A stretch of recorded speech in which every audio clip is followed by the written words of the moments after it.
এখনো মাথা ধরা পড়া বাকি আছে। সেই মাথাটা কবে আসবে? কান তো চলে এসছে, কান তো টানা হচ্ছে, মাথাটা কবে আসবে? এই মাথাই দায়ী একটি গোটা সমাজকে নষ্ট করে দেওয়ার জন্য। প্রাইমারি তো মহাসমুদ্র, এটি যদি একটি নদী হয় এসএসসি, প্রাইমারি তো মহাসমুদ্র। নির্দেশ যেটি ছিল অন্তর্বর্তী নির্দেশ যে সিবিআই মানিক ভট্টাচার্যকে অ্যারেস্ট করতে পারবে না, কারণ কাস্টাডিতে নিয়ে জেরা করতে পারবে না, সেই অর্ডারটি এখনও কেন ভেকেট করা হচ্ছে না? সেটির জন্য তো স্টেপস নেওয়া দরকার। কারণ one of the main king prince তো হচ্ছে মানিক ভট্টাচার্য। এরকম অসৎভাবে যেটা করা হয়েছে আর কি, সম্পূর্ণ ব্যর্থতা হচ্ছে রাজ্যের এবং এসএসসির। এর থেকে বড় ব্যর্থতা আর কি হতে পারে? এসএসসিকে ডিসলভ করে দেওয়া উচিত, এসএসসি থাকা উচিত নয়।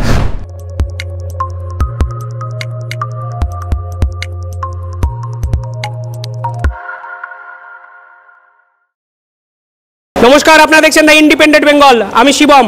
হাইকোর্টের নজিরবিহীন রায়ের কার্যত বাতিল প্রায় 24,000, প্রকান্তরে 26,000 চাকরি। কিন্তু যে মামলার প্রথম থেকে শুনানিতে সিবিআই হয়ে সওয়াল করেছেন যে আইনজীবী বিল্লদাল ভট্টাচার্য, এই মুহূর্তে আমার সঙ্গে আছেন। বিল্লদা, প্রথমে দ্য ইন্ডিপেন্ডেন্ট বেঙ্গলে স্বাগত। দীর্ঘদিনের লড়াই, প্রথম থেকে আপনি এই বিষয়টার মধ্যে আছেন এবং অবশেষে আজকের রায়, কিভাবে দেখছেন পুরো বিষয়টা? খুব ভালো লাগছে। সত্যির আলটিমেটলি বিজয় হয়। তো বহুদিন লড়াই করেছিলাম, শেষের দিকে আর লড়াইটা করতে পারিনি, তবে এটা ভেবে খুব ভালো লাগছে যে আলটিমেটলি সত্যের জয় হয়েছে। তো ওই সত্যমেব জয়তে, ওই কথাটা তো আমরা সবসময় বিশ্বাসী। অ্যান্ড সত্যর জয় যখন হয় তখন বিশ্বাস, ভরসা, আস্থা আরও বেশি বেড়ে যায় আর কি। আমাদের বিচার ব্যবস্থারও তো একটি মন্দির, তো সেই মন্দিরের প্রতি আরও আস্থা আরও বেড়ে যায়। এই রায়টা সামগ্রিকভাবে পর্যবেক্ষণ করে বিভিন্ন পয়েন্ট আসছেন। রাতারাতি চাকরি চলে গেছে অনেকের, যারা চাকরি করেছেন তাদেরকে টাকা ফেরত দিতে হবে বেতনের 12% হারে। পার্টিকুলারলি এই পয়েন্টগুলো নিয়ে আপনার পর্যবেক্ষণ কি? না, আমি তো টাকা ফেরত দেওয়ার ব্যাপারটা, দেখুন জাজমেন্টটা খুব বড়, একটা বিশাল জাজমেন্ট, পুরোটা তো 270 পাতার ওপরে জাজমেন্ট, তো পুরোটা তো দেখা হয়ে ওঠেনি। টাকা ফেরতের ব্যাপারটা বোধহয় বলা হয়েছে যে যারা প্যানেলের বাইরে যাদেরকে চাকরি দেওয়া হয়েছিল তাদের ক্ষেত্রে সেটি অ্যাপ্লিকেবল, বাকিদের ক্ষেত্রে নয়। আর বাকি যারা ওই ওএমআরে কিছু ব্ল্যাঙ্ক ওএমআর দিয়ে এক্সেট্রা যারা চাকরি পেয়েছিল তাদেরকে বলেছে করতে আর কি, তাদের বিরুদ্ধে বলেছে সিবিআইকে আরও ইন্টারোগেশন করতে, তাদেরকে জিজ্ঞেস করতে। আর বাকি যেহেতু এটা একটা এরকম মেজর ফর্ম অফ করাপশন, যেখানে আপনার একটা এনমাস করাপশনের একটা অ্যালিগেশন ছিল, খড়ের গাদার থেকে তো আপনার সুচ বার করা যায় না। তো তাই জন্য সুপ্রিম কোর্টেও এরকম বহু ইনস্টেন্স আছে আর কি, যেখানে পাবলিক রিক্রুটমেন্ট, যেখানে এরকম মাস কপিং বা মাস করাপশনের আপনার অভিযোগ এসছে, সেখানে কোর্ট কিন্তু সেটাকে এনমাস ক্যান্সেল করেছে। তো এখানে আলটিমেটলি সেটাই করা হয়েছে। তো এটাই তো সব থেকে প্লসিবল, এটা দ্য লিগাল রেমেডি। ব্যতিক্রমী চাকরি সুপার নিউমেরিক পোস্ট, যেটার বিরোধিতা আপনারা প্রথম থেকে করেছেন, সুপার নিউমেরিক পোস্ট যারা ক্রিয়েট করেছেন তাদের বিরুদ্ধে প্রয়োজনে সিবিআই হেফাজতে নিয়ে করতে পারেন, জিজ্ঞাসাবাদ করতে পারেন। হ্যাঁ, এই নিয়ে তো যখন মাননীয় প্রাক্তন আইনজীবী জাস্টিস অভিজিৎ গঙ্গোপাধ্যায়ের বেঞ্চে যখন মামলাটি শুনানি হচ্ছিল, তখন এই নিয়ে প্রশ্ন উঠেও ছিল।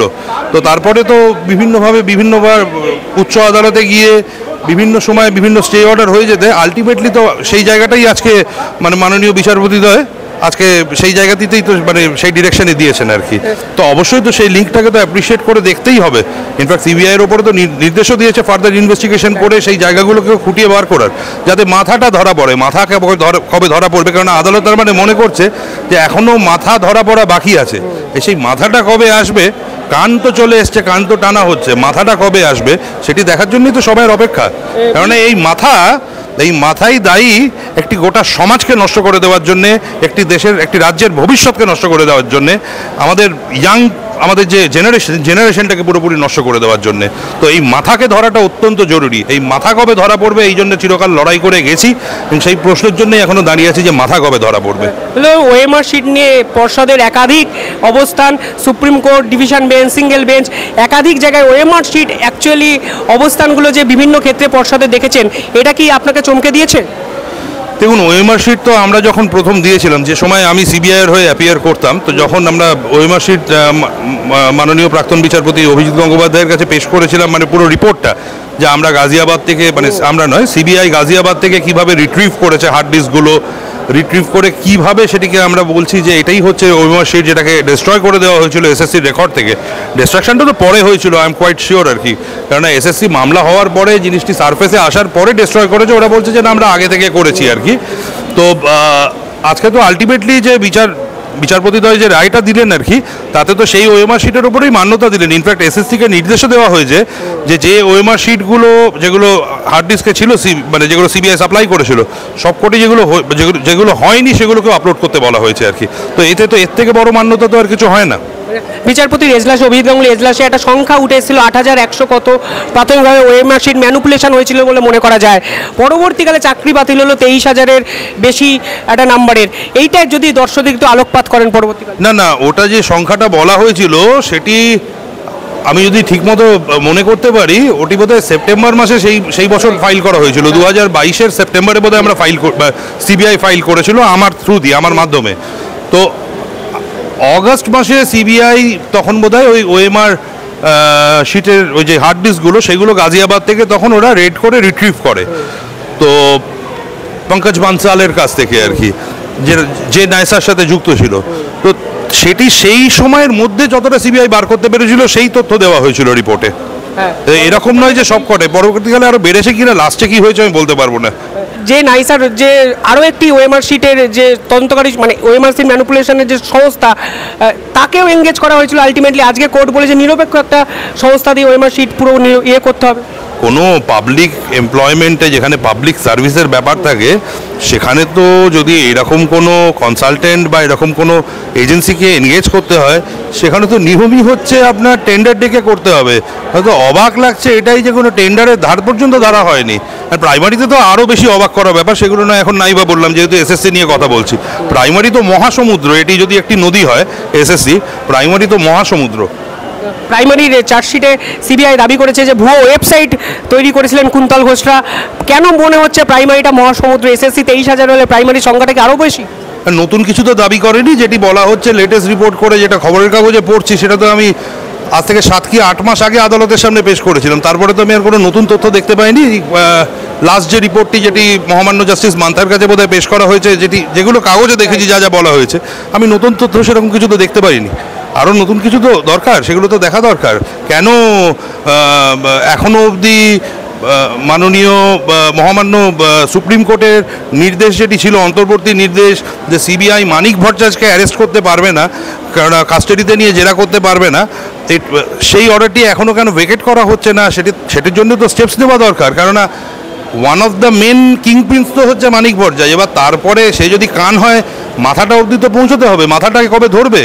মাথাটা অবধি তো পৌঁছানো হচ্ছে না। আপনার কি এখন মনে হচ্ছে সিবিআই এই তদন্তটা আরও স্মুথলি, আরও দ্রুতগতিতে করা উচিত? না, করেছে। দেখুন, হিউম্যানলি কত বড় ম্যাগনিটিউডটা ভাবুন করাপশনের আর কি, মানে এরকম সাংঘাতিক রকমের একটা করাপশন আর কি, মানে দুখানা করাপশন।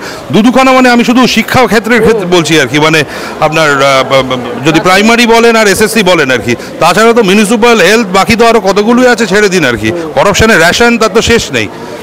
এর মধ্যে হিউম্যানলি যতটা করার এটা করেছে, কারণ সিবিআইতেও তো যারা করেন আর কি, তারা তো মানুষ, তারা তো কেউ মানে কি বলবো, মানে অশরীরহীন হন বা ঐশ্বরিক ক্ষমতা পজেস করেন না। আর তার মধ্যে এতবার বিভিন্ন আদালতে গিয়ে বিভিন্ন রকমের স্টে অর্ডার বিভিন্ন সময় উচ্চতর আদালতের থেকে নিয়ে আসা হয়েছে। সিবিআইয়ের যারা অফিসার আছেন, ইডির যারা অফিসার আছে, তাদের বিরুদ্ধে মিথ্যা মামলা করা, তাদেরকে ভয় দেখানো, অ্যাটাক করা, বিভিন্ন রকমভাবে তো এরকম চেষ্টা করে দেওয়া হয়েছে। কিন্তু যোগ্যরা অনেকে বলছেন যে আমরাও এর ভিতরে ছিলাম, আমাদেরও চাকরিটা বাতিল হলো। কিছুটা আনফর্চুনেট বলা যায় এটা। এর জন্য দায়ী কে? এর জন্য দায়ী হচ্ছে, আমি বলবো যে এটি অত্যন্ত মিসফরচুন যে পাবলিক এমপ্লয়মেন্ট রাজ্যের তরফ থেকে এমনভাবে করা হয়েছে, যার জন্য যে মানুষগুলি যারা হয়তো ভ্যালিডলি অ্যাপয়েন্টেড হয়েছিল, তারাও আজকে সাফার করছে। এটা দোষটা তো হচ্ছে যে পাবলিক এমপ্লয়মেন্টে এই নেচারের করাপশন, এই নেচারের একটি অসৎ, মানে এরকম অসৎভাবে যেটা করা হয়েছে আর কি, সম্পূর্ণ ব্যর্থতা হচ্ছে রাজ্যের এবং এসএসসির। এর থেকে বড় ব্যর্থতা আর কি হতে পারে? এসএসসিকে ডিসলভ করে দেওয়া উচিত, এসএসসি থাকা উচিত নয়। অন দি কন্ট্রারি, এসএসসির ওপরে উচিত হচ্ছে, যদি কোনো এরপরে আমি তো মনে করি আদালত হয়তো আরও ভালো করতেন যদি বলতেন যে পাবলিক সার্ভিস কমিশনকে স্পেশাল অফিসার হিসেবে অ্যাপয়েন্ট করছি, যে এরপরে যে এমপ্লয়মেন্ট প্রসিডিওরগুলো হবে এসএসসি যেগুলো করবে সেগুলোকে ওভারসি করে যাতে পাবলিক সার্ভিস কমিশন। কারণ এদের উপরে বিশ্বাস করা যায় নাকি? একবার এক এক রকমের এফিডেভিট ফাইল করছে বিভিন্ন আদালতে গিয়ে, এদেরকে বিশ্বাস করা যায়? এইটা একটু দর্শকদের একটু বলেন, আদালতে কি এক একটা আদালতে এক এক রকম এফিডেভিট বলেছেন? এটা তো জানা তথ্য আর কি, বিভিন্ন সময় বিভিন্ন বিচারপতির কাছে, বিভিন্ন বেঞ্চের কাছে, কখনো সিঙ্গেল বেঞ্চের কাছে এক রকমের এফিডেভিট, ডিভিশন বেঞ্চে তার সম্পূর্ণ উল্টো এফিডেভিট, মাননীয় সুপ্রিম কোর্টের কাছে গিয়ে আরেক রকমের অ্যাফিডেভিট, এদেরকে ভরসা করে যে আমরা কখনো দেখিনি, কখনো ভাবতে পারি না যে অন ওথ কোনো পাবলিক অথরিটি এইরকম মিথ্যাচারিতা করতে পারে বা এইরকম কন্ট্রাডিক্টরি স্ট্যান্ড নিতে পারে। এসএসসিকে ভেঙে দেওয়া উচিত আপনি বলছেন, এসএসসি বলছেন তারা সুপ্রিম কোর্টে যাওয়ার জন্য অনেক কিছুই বলতে পারে। এসএসসি আজকাল তো দেখি যেগুলো কোনোদিন দেখিনি বা আইনের ক্ষেত্রে যেগুলো দেখিনি, আজকাল দেখি যেগুলো অথরিটি তারা আজকাল আবার ডিফেমেশনের মামলা করছে যে তাদের নাকি মানহানি হয়েছে। অথরিটি তো স্ট্যাটিউটারি পোস্ট, মানহানি তো কোনো মানুষ ব্যক্তির হয়। তো আজকাল তারা এত বেশি টাচি হয়ে গেছে যে তারা নিজেদেরকে মনে করছে যে তারা আইনের বাইরে গিয়েও তাদের একটা সত্তা আছে, সেটি আছে বলেই তারা এরকম হয়তো মনে করছে। এই পুরো বিষয়টা বিচারপতি অভিজিৎ গাঙ্গুলির বেঞ্চ থেকে শুরু হয়েছিল, আজকে ওনার রায়টাই কার্যত শিলমোহর ডিভিশন বেঞ্চে দিয়েছে। বিচারপতির ভূমিকা, অভিজিৎ গাঙ্গুলির ভূমিকাটা কি আজকে বড় বেশি আপনার মনে পড়ছে? ওনাকে নমস্কার, ওনাকে আমার শ্রদ্ধা। উনি ধরেছিলেন, উনি বার করেছিলেন বলেই এই নেচার অফ করাপশন এক্সপোজড হয়েছেন।